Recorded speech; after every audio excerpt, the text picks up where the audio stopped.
of the first black woman becoming anything, the principal of a school, the first CEO of a company, the first vice president or presidential nominee, the first student or the first pastor. I think of Clifton's words. If you don't know these words, I think all of us, this is a sacred text that we can carry within ourselves, that every day something is out there trying to kill us, and because we're still here, it has failed. So learn those words, and because I know something about what it means to be a black woman in this world, a world that does not fully appreciate the breadth of your brilliance, I thought I would begin today with that poem. See, we live in a world that benefits from your labor, but often resists your leadership. A world that wants your vision, but not always your voice. A world that celebrates your strength, but may not hold space for your softness. A world that will try to tell you how to show up, when to show up, how to speak, what to feel, and who to be, while rarely offering affirmation or rest. Today is indeed a celebration. We want to celebrate the fact that our sister or daughter or daughter-in-law, our mother-in-law and mother, our friend, is moving into this new place of leadership. We must also think about what comes with it. Yeah, Reverend, it is a beautiful thing to be celebrated, right? You've crossed into thresholds that weren't always meant nor available to you or to us. You've entered a lineage of women who did not wait for permission to be faithful, but they served wherever they were, however they could. You have answered a call that was not always designed with your voice in mind, and you're walking into pulpits sometimes with folks who may not know how to hold the fullness of who you are. Yeah, this is a moment of celebration, and we must also consider what comes with it. Y'all with me? Yes. Because celebration does not cancel out the cost of leadership. Because your anointing does not erase your humanity. Because your joy does not cancel out your grief. The joy of this moment does not cancel out the grief of this moment. And I was so glad to see the announcements, the welcome from everyone, especially the one who was also a founder of the congregation, because she talked about change.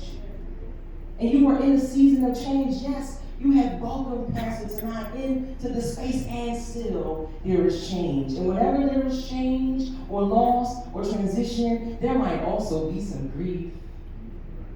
Not because you don't want to be where you are, but because you are still connected in some ways to where you were. Y'all still with me? Grief. We signed up for this change, but it's still a change. We invited this transition, but it's still a transition. And though it is a blessing, it is still different from where we were. And so we celebrate you and the one who has called you and compels you to meet God in new ways in this season. But not meeting God in new ways in this season alone, but with your Antioch family. That's why this word is not just for Pastor Tanai. It is for all of us. And some of us might be wondering, will my role change now that she's here? Is she going to make any changes to any of the ministries that we've had? Is she going to do it differently than it was done before?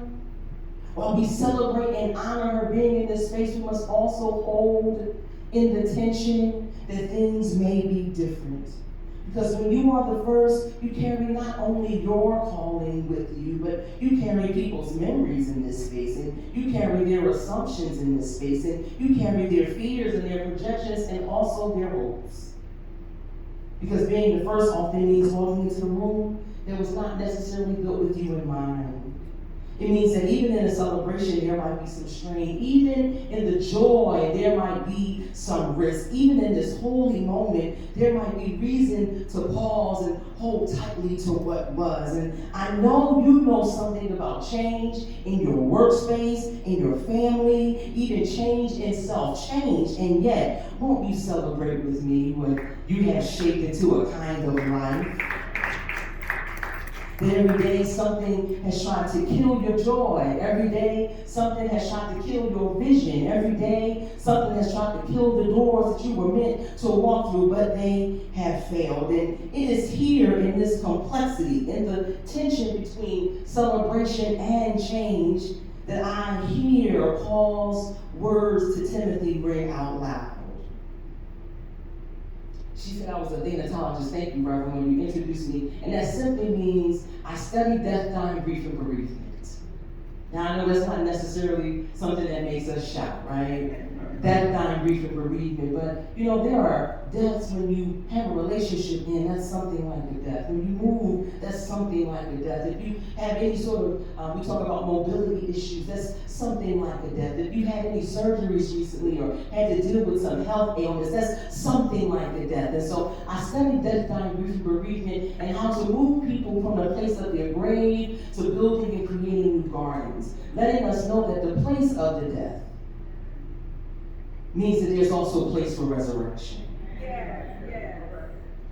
And so I've helped pastors over the years. I've helped them design plans so that they don't die in ministry. Right? So they don't die while they're serving. So that their families don't die because they don't spend any time at home.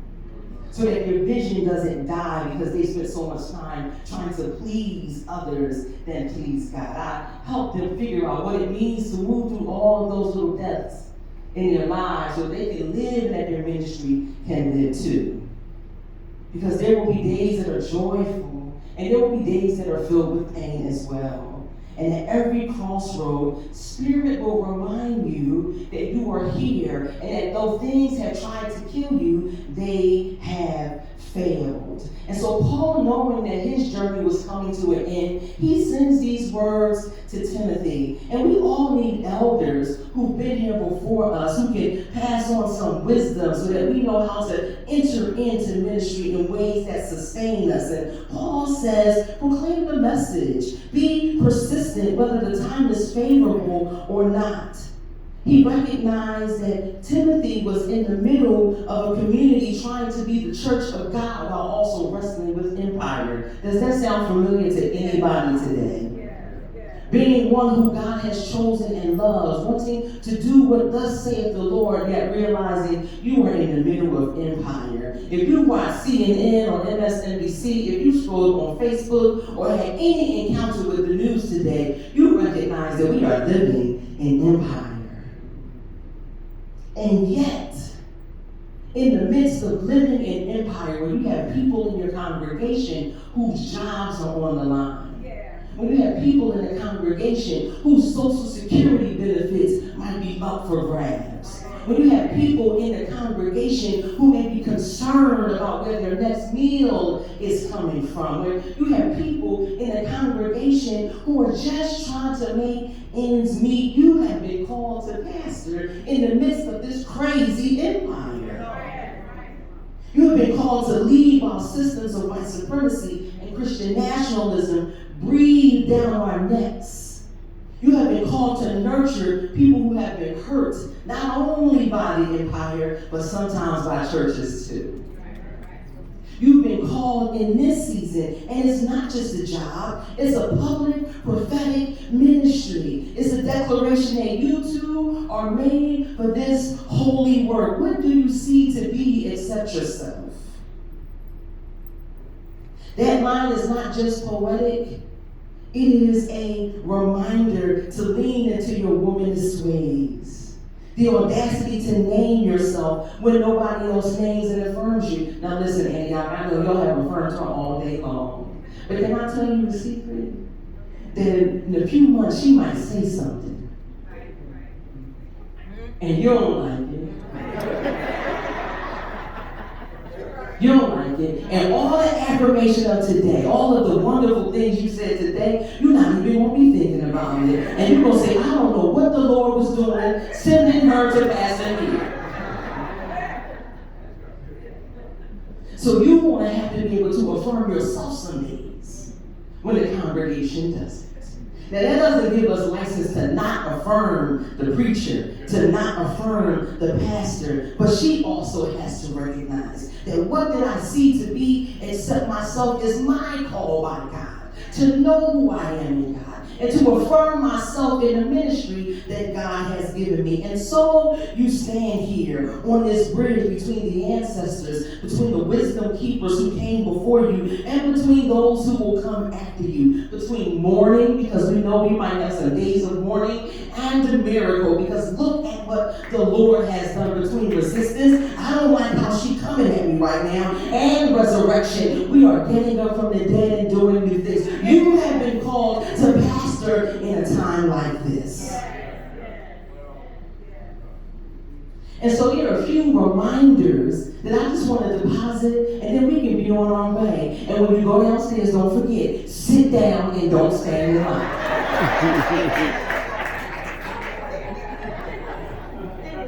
I heard the instructions. So say it even when it's uncomfortable. Can I tell y'all that sometimes preachers, pastors have a word and they're like, oh, I believe this is what God is saying for the congregation or the community at this time, but I don't really want to say this. Maybe because people haven't heard it before. I don't really want to say this because it's checking me right now. I don't really want to say it even when it's uncomfortable. This text and this call is not a call to or for convenience. It's a call for you to lean into your courage in new ways. Not only are you called to serve in a time like this, but you are called to remind people that this ministry, your collective ministry, Antioch, must be sacred and sometimes subversive. So you're going to have to preach when the people are listening or when they're scrolling on their phones. You're going to have to preach when your hands are trembling or when you feel the boldness of heart. You're going to have to preach even when it doesn't feel like you are light, because the Spirit won't let you be silent. So say it even when it's unconventional. Say it even when you're uncomfortable. This ministry demands pastoring and proclaiming. It asks you to sit with the joy and the grief, to sit in the cold and in the fire, to comfort the broken and to comfort the powerful. You are going to have to say it even when it's uncomfortable. With your one hand holding tight the other hand. Because sometimes folks ain't going to want to hold your hand when you have something to say from the Lord. You might have to hold your own hand sometimes. That's a survival theology. Learning to hold yourself when the world does not. And holding yourself is sacred. And I hope some of you realize this. This is a word for Pastor Tanai, but this is a word for you too. Sometimes you will have to walk through life and nobody is there to hold your hand. So your one hand holding tight your other hand. Can y'all do your one hand holding tight your other hand so you can make it through this season? But not only do you need to say it when it's uncomfortable, but you have to go into this thing with the mind, recognizing that some folks are going to resist you, period. Period. But do it anyway. They'll say, just preach the gospel. Have y'all heard people say that? Just preach the gospel when you talk about something. The sister up here was talking about the administration and folks losing jobs, and people say, girl, just sing. Just preach the gospel. As if the gospel didn't flip tables and disturb empire. They'll say, just preach the gospel, as if Jesus didn't call out hypocrisy, silent sexism, and question every system that elevated money over mercy. They'll say, just preach the gospel, while asking you to ignore the misogyny or racism or any other ism in the church and in the streets. They'll say, preach the gospel, while being more concerned with profit and revenue than they are with relationship. They'll want you to come and give joy without creating space for lament. They'll want you to bring comfort without accountability. They'll praise your strength and may ignore your exhaustion. They may resist your capacity for living in your fullness. Well, guess what? Do it anyway. Do it anyway, knowing that when you do the thing that God has called called you to do, somebody somewhere will come and try to kill your vibe. Right? That's when we come down, I can't think of that's 20-something, 2020 or 2025. I'm going to get a 1980s song that has the same message. I'm usually good with that. But anytime you are doing what is liberating and just, anytime you are doing what is loving and kind, there will be resistance. Y'all heard they trying to say that empathy is a sin.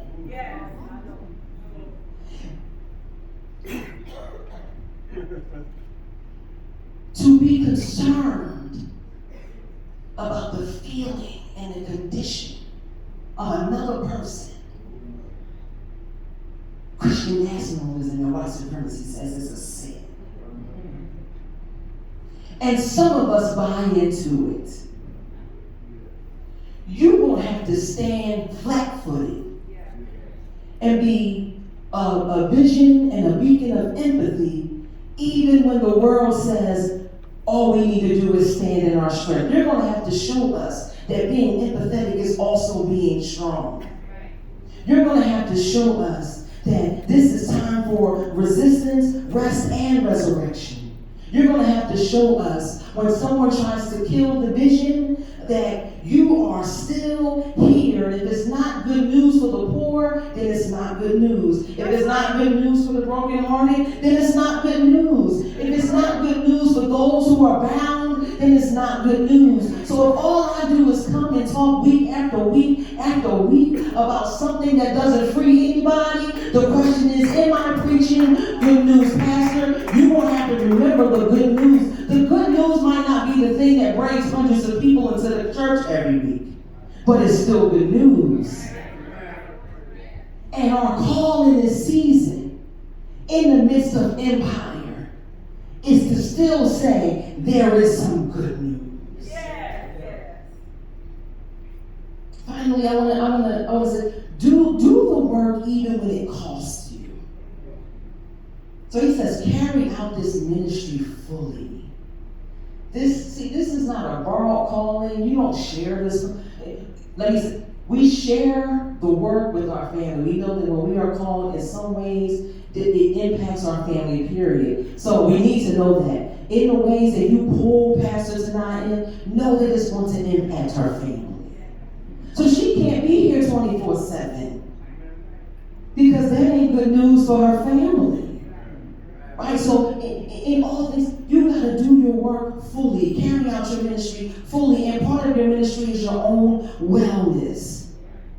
This is not a borrowed calling, it's one crafted from the clay of your own becoming. God is still shaping and forming you. And Paul knew what he was asking of Timothy. He knew that this ministry would demand everything and sometimes give you nothing in return. He knew that it would try you and sometimes give you a pat on the back instead of a celebratory service. And so when he says, carry out your ministry fully, it's not a command for efficiency or anything like that. It is an invitation for you to be faithful. For you to be faithful regardless of what the people say. For you to be faithful when you feel like you are being celebrated or not. For you to be faithful in this ministry. It will cost you your energy that others don't have to spend just to be seen. It will cost you your time because you might be asked to do twice as much with less resources. It might cost you relationships because not everybody's going to be able to go with you. It might cost you, I'm saying, y'all ready? It might cost her being liked by those who welcomed her in. Y'all know sometimes we feel like I gotta please the folks that brought me here. You know they say dance with the person that brought you. Isn't that something I feel like we said that, or my mama said it. Dance with the person that brought you to the party, that kind of thing. There comes a time when the person that brought you to the party does not see the vision the same way you do anymore. You can't worry about changing the vision to please the person that brought you to the party because the vision came from God.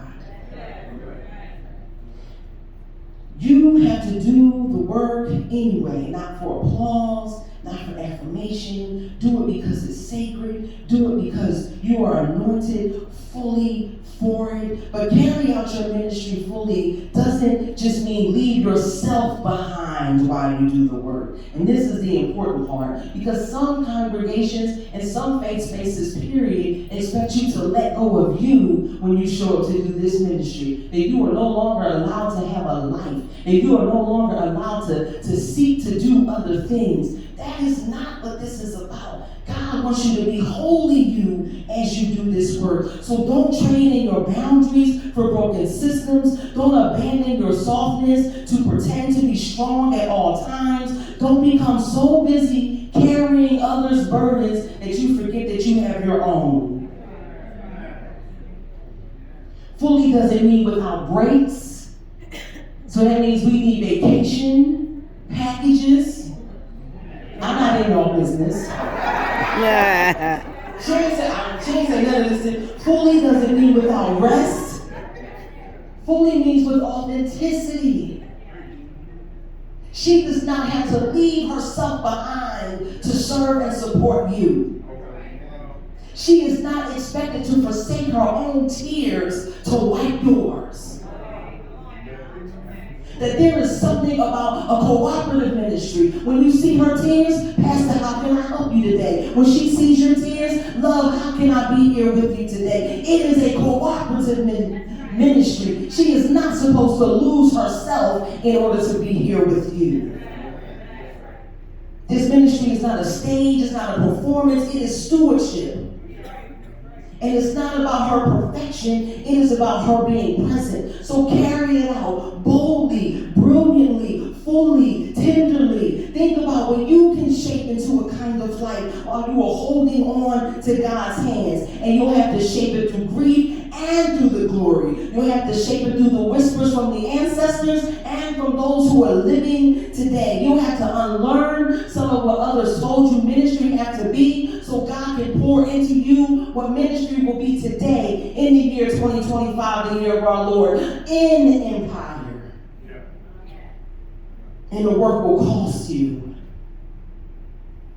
It will cost you. But do it anyway. Do it with a sober mind. Y'all see, he says, be sober in everything. And I know this isn't our typical 3 points in a poem, but this is my love letter to my sister and her congregation as you embark on this new journey. The Greek word for sober means don't be intoxicated, be watchful, be clear-headed, remain calm and circumspect. Paul is not warning about her drinking wine. That's not where Paul is going when he says be sober. He wants her to be grounded and discerning and to rule with clarity. So stay rooted in the truth, not just the facts. Be sober is to have a clear mind and to not be swayed by every trend that comes our way. To be sober is to resist being numbed by all of what's happening around us. Y'all know this busyness can numb us. This seeking perfectionism can numb us. This people-pleasing can numb us. Respectability politics can numb us. Being sober-minded means that you are going to stay woke, stay alert, and not let the grief or the injustice or the fear or the fatigue lull you to sleep. Being sober-minded means you hold a clear vision with curiosity. That means while I know what I know, I'm open for God to show me something different. Being sober-minded means being present in your own body. Pastor, how you feeling today? And don't tell me fine, and don't tell me too blessed to be stressed, because that's a lie.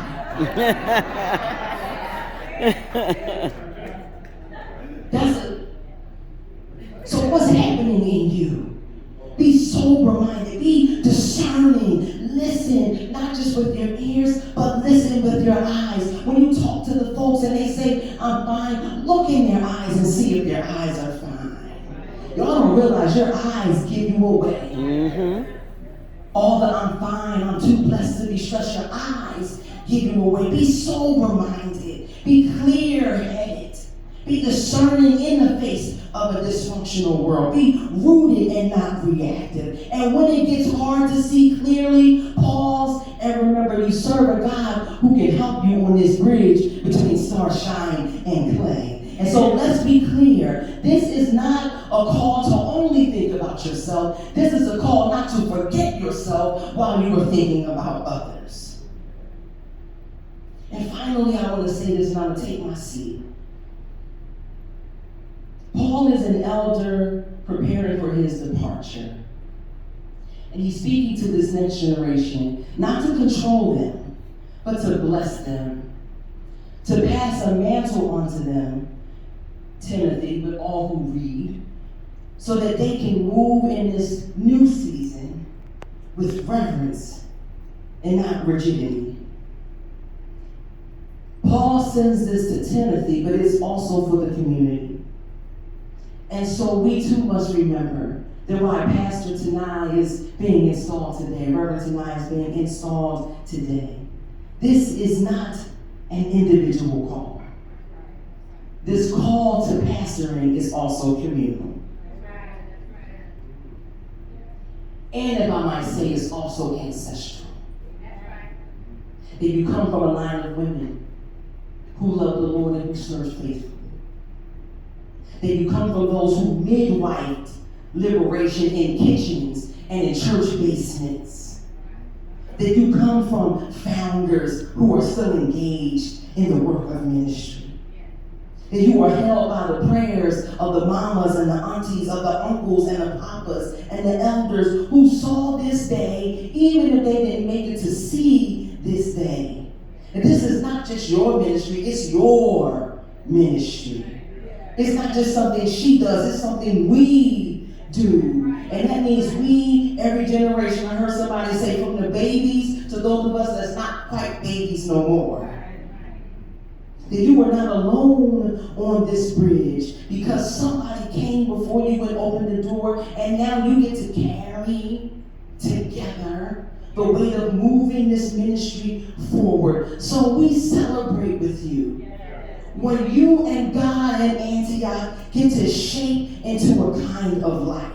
Because this is the first time you've been here. Y'all don't have a model. You get to make it up with the Spirit, right? What do you see to be except yourself? Here on this bridge between starshine and clay. Your one hand holding tight your other. Your one hand holding your neighbor's hand. Come celebrate with us. That although things came in the past that tried to shut your doors, that although things came in the past that tried to dim your light, that although things came in the past that tried to discourage you, that although the money ain't always right, although the people don't always show up, although they're trying to kill your joy and your vision, something is trying to kill you, but as long as y'all do it together, it's going to fail. So we celebrate not perfection, but Antioch's persistence. We celebrate not the absence of grief or sorrow, but we honor the fact that we get to hold one another as we move forward. So we celebrate that even though they tried to silence you, y'all kept talking and will keep talking. And even if they tried to erase you, you will stay rooted. And even if you're not sure how you'll get there, you know you'll be able to say something tried to kill me, but it failed. Because I don't have to wait to figure it out in order to celebrate. Celebration is refusing to let the despair have the last word. It's about standing when you're trembling. That's not just the pastor, but the congregation. It's about preaching and showing up when you're grieving. It's about leading even while you're healing. So celebrate today, not because it's going to be an easy journey, but because you get to look in the mirror and say, something tried to kill me, but it failed. Celebrate today because the Spirit is going to carry you through in all that you do. Celebrate today because your very breath is your testimony, because your presence is your praise. Oh, and in the days ahead, they're going to be full of joy and sadness, full of holy rage and sacred rest. There will be days when your laughter breaks through like the sunlight, and days when grief clings to your back like fall. want to sit in the counselor's chair. Because you feel like you're going to lose your mind up in here, up in here. There will be days when you want to cut somebody, cuss somebody, or cry because of somebody. And in those moments, you need to be able to look in the mirror and say, I done made it this far, so let me celebrate with me what I have shaped into a kind of life. You will need to remember that when the load is heavy, when the persecution presses in, when the fog settles thick, Spirit will remind you that you are not destroyed, that you are not alone, that you are not done. So celebrate with me when I am shaping into a kind of life. Celebrate with me that every day something has tried to kill you, has tried to kill us, and has failed. And why has it failed? Because God is faithful. Oh yes, God is. God is faithful. Great is God's faithfulness. Morning by morning, new mercies we see. So,